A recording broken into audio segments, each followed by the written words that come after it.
One day, Prophet Muhammad explained the Islamic paradise to his followers. Quran, Surah Ad-Duhan, verses 51 to 54. Lo, those men who kept their duty will be in a place secure amid gardens and water springs, attired in silk and silk embroidery, facing one another. Even so it will be, and we shall wed them unto houris, fair ones with wide, lovely eyes. Surely for the God-fearing awaits a place of security, gardens and vineyards, and maidens of swelling breasts, like of age, and a cup overflowing. Will we get married in paradise, O Rasul Allah? Yes, indeed. The smallest reward for the people of paradise is an abode where there are 80,000 servants and 72 wife or houris. How can we have intimacy with so many wives, O Rasulullah? That's a good question. Oh, of course we can. In paradise, a Muslim will be given the strength of 100 person. The man will be able to have physical intimacy with 100 virgins in one day. They are in an infatuated state with their husbands. Haven't you ever seen a she-camel in heat? She is like that. The inhabitants of paradise today are busy in their rejoicing. Busy doing what, O Rasulullah? You will be busy deflowering virgins in paradise. How can we be sure that we will go to heaven, O Rasulullah? If you are martyred in jihad, then you will definitely go to heaven. Quran, Surah At-Tawbah, verse 111. Allah has indeed purchased from the believers their lives and wealth in exchange for paradise. They fight in the cause of Allah and kill or be killed. What if I don't die as a martyr? Then your fate in the afterlife will be determined by your good amal. Quran, Surah Al-A'raf, verse 8. The weighing on that day will be just. As for those whose scale will be heavy with good deeds, only they will be successful. But all of you will have to go through the hellfire. Quran, Surah Maryam, verse 71, 72. There is none of you who will not pass over hell. This is a decree your Lord must fulfill.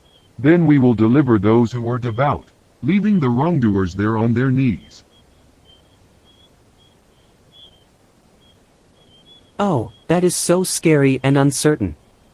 In that case, let us fight the infidels for the cause of Allah.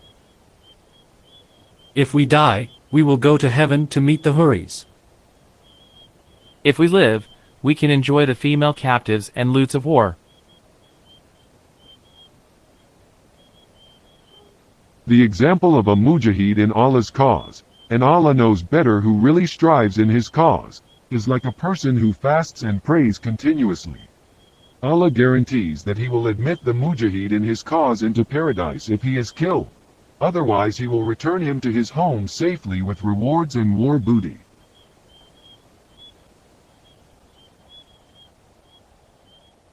So the promise of heaven and being married to houris are directly related with the call to go to war for Allah.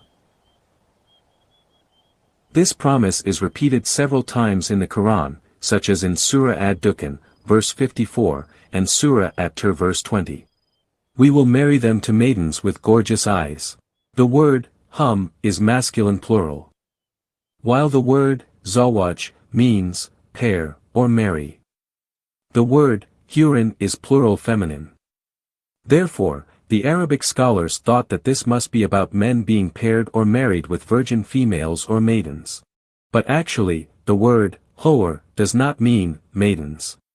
Rather, it is the plural form of an Arabic feminine adjective, that means simply, white. The word rin, is translated as, big eyes. Quran commentators and Arabic scholars often explain that, it actually means, big white-eyed virgins. But the word virgin is not in that sentence. So the sentence is understood as, and we will marry them with ones with big, white eyes. This is strange, because creatures with big white eyes usually are blind or have some health issues. For instance, in the Quran, it is also said of Jacob that from all his crying over his son Joseph, his eyes become white, in Surah Yusuf, verse 84. Christoph Luxemburg explained that the Arabic meaning of the verse does not make sense, both grammatically and semantically. Luxemburg argues that the Quran was not originally written exclusively in Arabic but in a mixture with Syro-Aramaic, the dominant spoken and written language in the Arabian Peninsula through the 8th century. Therefore, he examined the real meaning of the verse by comparing it with Syro-Aramaic words and consonants. In Aramaic, the word hoor can mean grapes. The word in Aramaic means crystal or transparent.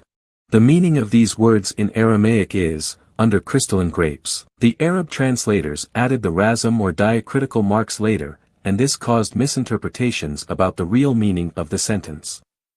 Luxemburg removed the 2 dots at the beginning of the sentence, then the letter Z, for Zawagnahum, or to marry, became R, for Rawanahum, or to rest.